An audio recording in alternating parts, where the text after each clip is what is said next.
What's up, everybody? Welcome to From the Archive, the series in which I'm going to go through my personal stash, an archive of books, whether it's wargame related or not, and pick one and share it with you all, like talk about it, things of that nature. Over the years of being, a nerd and into this hobby and whatnot, I've amassed a collection of books, and for one reason or another, I tend to keep them, and whether or not I even really enjoy them, I just tend to keep them because I like physical, tangible books on stuff. And a lot of these books, pretty much all these books you're looking at here in one way or another, has helped shape my personal tastes, thoughts, and ideas when it comes to collecting miniatures in this wargaming hobby, maybe as direct inspiration or just something in the back of my mind. So I thought it would be cool as I unpack these things to share them with you. So what I'm going to do in each ramble, I'm going to pick one book kind of haphazardly, and I'm gonna go sit down at the table with you, and we're gonna look through it. I'm gonna give a basic thought synopsis on it, share my opinions on it, break it down a little bit, maybe look inside of it a little, and just talk about it, whether it's a novel, a codex, or a tabletop RPG book or whatever. So some of these books I have multiples of for some reason, not really sure why. Other books I do not, and it's just going to be some fun. I thought it'd be cool to kind of get some insight, perhaps, and share my thoughts on stuff that I have in my small little personal collection here, and for you all to share your thoughts as well on what I'm looking at when it comes to the book in question. What you have? Do you have the same book? What are your thoughts on it? And things like that. So this should be a lot of fun. So what I'm going to do now is I'm going to grab one of these books, and I'll meet you at the table.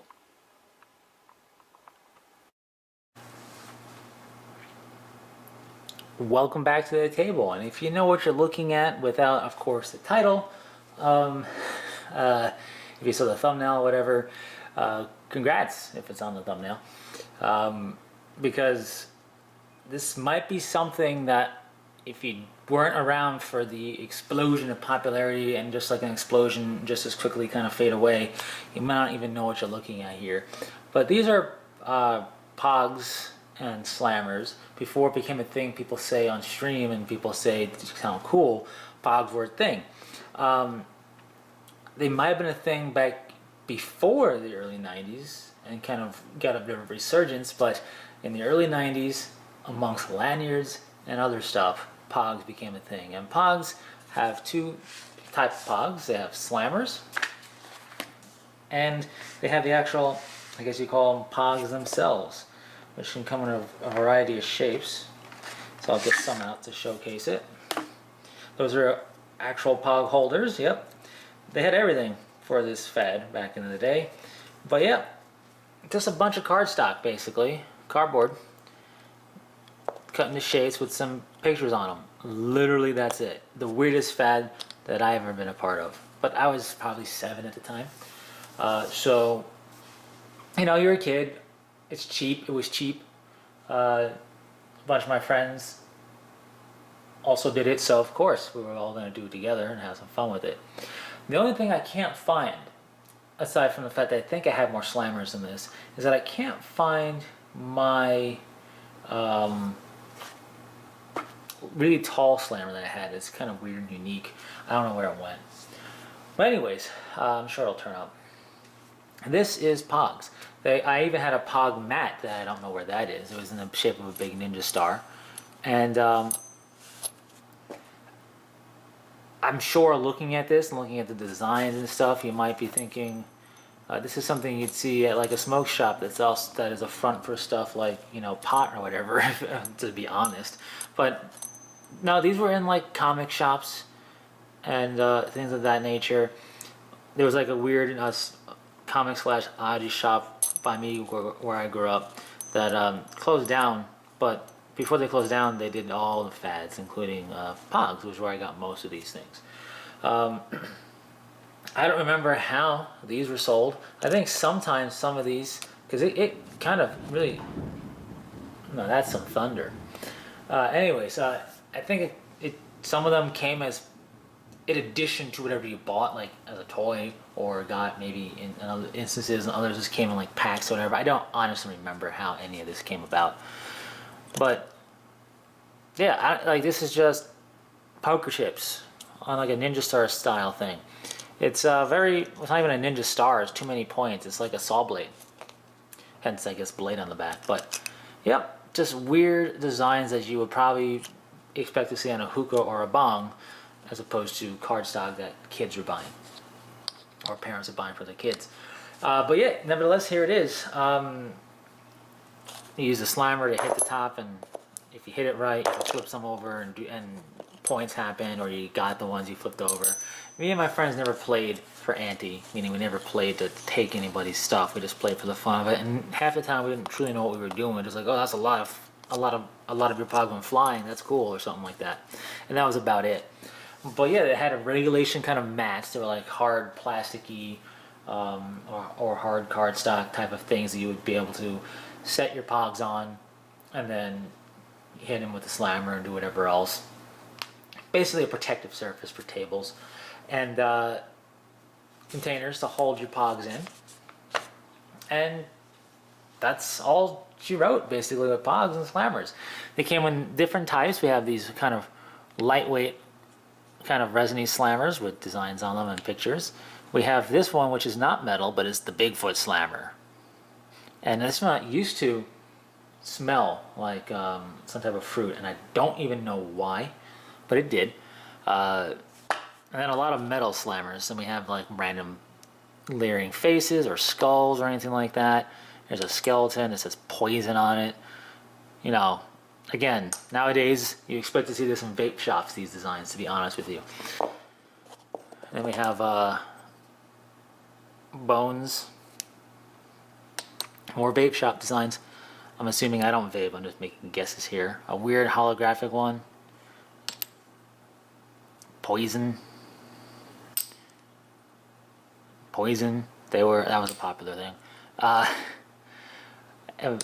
8 on a throwing star or a saw. Then we have the Ninja Star one right here. They can spin. This one had a holographic skull in there, which is really cool. An OJ slammer, and then another kind of star blade slammer thing here. So yeah, there's not much else I can say. I don't know the official regulations for how Pogs is supposed to be played or anything like that. I just know that they had a lot of designs that I now have seen in the windows of certain shops that sell the legalized CBDs or marijuana stuff or whatever else, or vapes. That's where a lot of these designs ended up at. Here's a Wolverine slammer. A lot of stores carry these. I think some bookshops had slammers. I guess it was kind of that time period, almost like fidget spinner thingy, where a lot of things were selling fidget spinners. You would find them in like 7-Elevens. You would find them in comic shops a lot of oddity shop things. They were just everywhere. In fact, my dad got me a slammer when he was out at work one time. Saw a place that said they were selling slammers, and it was this one. Mortal Kombat Commemorative Medals Slammer Trophy Edition. Ooh, fancy. This is used under license, so you know it's official. Yeah, never opened. Probably not even worth what it cost back then now, because who even remembers Pogs? But I never took it out. It always stayed. And you know, I really liked Mortal Kombat as a kid. I still do. This symbol is really cool, and it's a nice little slammer that will never come out of this packaging. But that just shows you how much stuff got on board with this concept of slammers. Mortal Kombat was huge in the early 90s. So, that's something. In any case, though, not much else to say here. This is another Pog. These are just poker tokens. I say poker tokens. What's wrong with me? Chips, poker chips. This is a wooden nickel from an Anvets where I grew up that my grandpa gave me. So that's cool. I just keep it with it because it fits conveniently in there. But yeah, that's Pogs. This was the early 90s. I was probably like 7. It makes less sense to try and think about how it worked or why you would collect them. But this is one of the first things that I actually collected as a kid. That I can remember anyway. That I went out and actually said, ooh, I like that one. I'll get that with my allowance, or parents would buy one for me or whatever. You know, because they weren't that much money. It was just a piece of metal cut in a shape and that's about it. So yeah, why not? I'm not saying this is responsible for my collecting kind of ways, but it's one of the first things. So it's kind of hard for nostalgia reasons to get rid of them, and well, it would seem like a waste to get rid of them. And I know it's a joke. You see, you're like, said, let's keep it in pristine and packaged. Said no kid ever. Well, with Dad's help, he was saying, let's, this is a cool limited edition one. Let's not open it up. And I was like, yeah, no, cool. Let's not. And we always just kept it in here. And now I have it, and it's still in here. So that's pretty cool.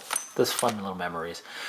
Couldn't tell you how you're supposed to win Pogs if like you flip over the most or whatever.